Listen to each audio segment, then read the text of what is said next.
Welcome to Homestead Corner. I'm Ginny, and today I just wanted to share a few tips for preppers from beginners to experience. I think these are great for everybody, and to just remind the people that have been doing it for a long time, we all need reminders, and sometimes we need to go back to the basics. We get way out of hand.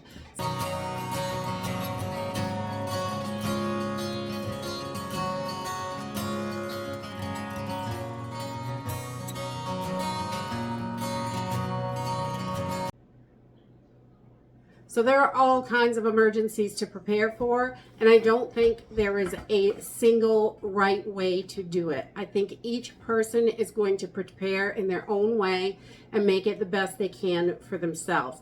So everybody needs to kind of adjust what they're doing to work for them. Just because someone else does it a certain way doesn't mean that's going to be perfect for you, because your preparedness is going to be a little bit different. Everyone has different things that they think are more important, but we need to make sure that we're having all the things we need and we are ready when disaster strikes. And there are just so many different things to be prepared for. So let's jump in and share some of these tips. So the first tip is don't forget the basics.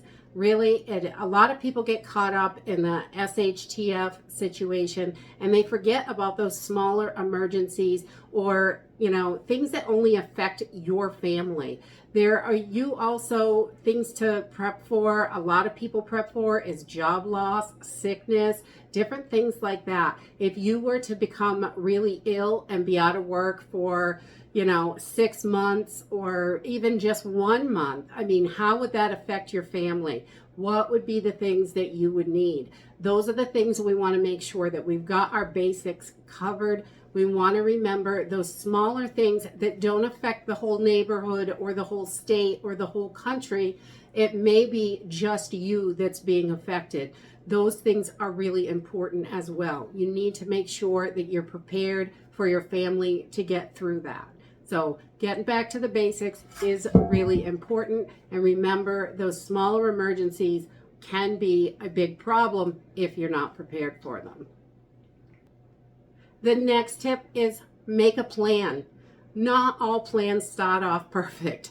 I have been planning and preparing for years and years and years, and lots of you have as well. And sometimes when we start off with a plan, it doesn't end up being the plan at all. We can go back and adjust those. A poor plan is better than no plan. So going back over it and adjusting it as we get more and more into this, and make sure that we're thinking logically what things are going to be important. So if your initial plan is to, if anything happens, you're gonna go to grandma's house, but that may not be the best option for your family, and you may realize it as things start to change. So making sure that you're adjusting your plans, double checking them, go over them. If you don't have a plan, just start writing stuff down on paper.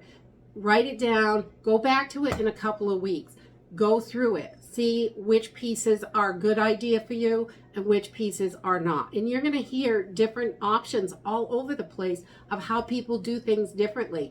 And you may want to take a piece from here and a piece from there just to make your plan tweaked and tailored just for you and your family. So making that plan, I think, initially is wonderful. Even if it's a poor plan, you can adjust it, fix it, and change it completely. But getting started is the most important thing. The next tip is to store food. Make sure you're storing food in your pantry. Even if you are starting off with 3 days, that's a great place to start. Start small, build your way up. If you are starting off with 3 days and then you've got that covered, bump it up to 3 weeks. And then once you get there, you can bump that up to 3 months. And you're going to see your progress when you make those smaller adjustments and slowly build up. You're going to feel better about it. You're going to see, oh yeah, I do have 3 weeks worth of food. Now I can start working on 3 months worth of food, and making sure that we've got the things that we actually eat are important. I think rice and beans, oats, your long-term survival foods are important, but also those shorter term things. I mean, we love to eat lots of cranberry sauce. We eat it with chicken all the time, and I probably keep a ridiculous amount of cranberry sauce in my pantry. But it's something that my family enjoys, and I think those are the really important things. Making sure that we have what we need. Open and eat foods, long-term foods, and those everyday items that our family really loves. The next tip is make sure you are storing water. You cannot go without water. You want a minimum of 1 gallon per day per person. And I just store as much water as I can fit is how I look at it. I've got 6 people in my house, and for a long-term emergency, I do not have enough water, and I need to remember that. So on top of storing water, plan to run out of water in a big emergency. I think it's important to be realistic that we are going to run out of water because we only have so much space. And having water filtration, whatever you choose to use, is really important. That's what's going to save you. The initial water that you have in your storage is going to get you through the first few weeks or months, which is wonderful. But if it's a real long-term thing, let's say an all-out collapse or something like that, we need to be ready for that as well, because it can happen. And you can see the state of the world right now. There are so many issues, so many things going on, and I think we need to be prepared for more than just one little thing. We need to prepare for as much as we can and be realistic about it. So making sure you've got filtration on top of the water is a wonderful thing. And I think it is super important, and everybody should have it. It doesn't have to be expensive. There are tons of ways to go about it. Just choose something that's going to work for you and your family. The next tip is get in shape. I'm not talking about becoming a world athlete, but you need to at least be able to do the tasks and projects that you are going to need. Whether it's lugging water, anything like that, you're going to have to do more work than you normally do now. So being in shape is going to help you have more energy and be able to get those things done. So, not supermodel, but healthy. That's what's important. And just having the energy to be able to do the things that you're going to need to do in an emergency situation. The next tip is build a bug out bag. I think they are super important and something we hope we never have to use. But there are situations where you may need it. Bugging out should be the absolute last resort. But in a life-saving situation, you may need to leave your home, and unfortunately, all of your preps, you may have to leave them. So if there was a fire or some kind of hurricane or storm or something like that is life-threatening, you want to be able to grab and go. Have that bug out bag ready to just take it and leave. I know, I have family in Florida, and about 2 years ago probably, there was a horrible hurricane. If my uncle wouldn't have left his house, he wouldn't be here today. He lost everything. His whole place was destroyed, and he was homeless for a long time. Thank goodness my cousin was able to help him out with that.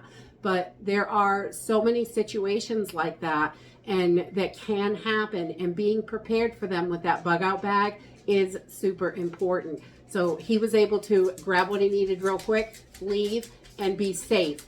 And that's what's important. Everything else can be replaced. Your safety is what's important. So having that bug out bag, I think, is super duper important in your preps, even though we hope that you never have to use it. The next tip that I think is super important is to learn forgotten skills. There are so many things out there that people used to do that people do not do anymore that are so helpful and useful in your life. Gardening is one of them. A lot of people don't garden because you can go to the store and get the food, except that may not always be an option for us. So learning how to garden, although it's not difficult, there are some tricks to the trade, and figuring things out can be tricky to make sure that your food is growing. So gardening is one of them. You know, preserving food is another one. It could be the thing that saves your life. And, you know, a lot of people don't think canning is all that important, but really, if you've got to go a whole winter without growing something, you're going to hope that and pray that you've got something prepared for those months to get you through until you can do that. Foraging is another one. There are tons and tons of skills that you can learn, and I think all of them are really important for survival. The next tip is to mentally prepare yourself. We can stock up on all kinds of stuff, but if we don't have the will to survive, we won't. So we need to make sure that we are mentally prepared for these kind of things. Emergencies can be mentally exhausting. Making sure that we are preparing ourselves emotionally and mentally can be super important and can be what saves you. You know, having those morale boosters, having, you know, anything like that is going to help you. You're going to want some entertainment. A lot of people don't think that's important when you're prepping, but it is, because you need to, you know, have those downtime moments and able to stay strong and get through mentally. And the last tip that I have is to be prepared to protect yourself and your family and things. I think that is so important. I know a lot of people are against owning a firearm, but making sure you're able to protect yourself is really, you know, bottom of the line. It is so important. Having an EDC pocket knife is wonderful, great tool to have, but it should not be your only form of protection. You should also, you know, a firearm, I think if you can get one, I would definitely recommend that. I think it's so important. You don't want to show up to a gunfight with a knife. It's not going to help you. So making sure that you're prepared to protect yourself and your family and your home, or beefing up security at your home, making sure, you know, you have a good sight around your home, you can see what's coming is really important. Just checking on all those things, making sure you have what you need, because being able to protect you and your family can be, you know, it's definitely life-saving.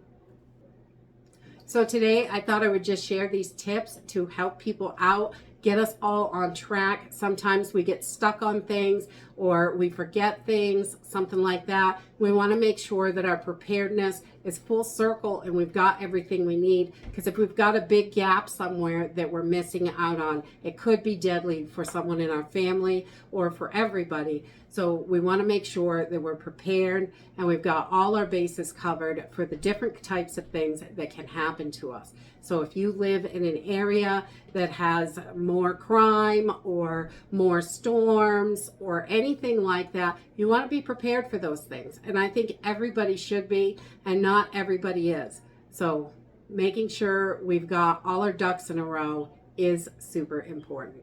And that's it for today. I hope you enjoyed this video, and I hope to see you next time. Bye.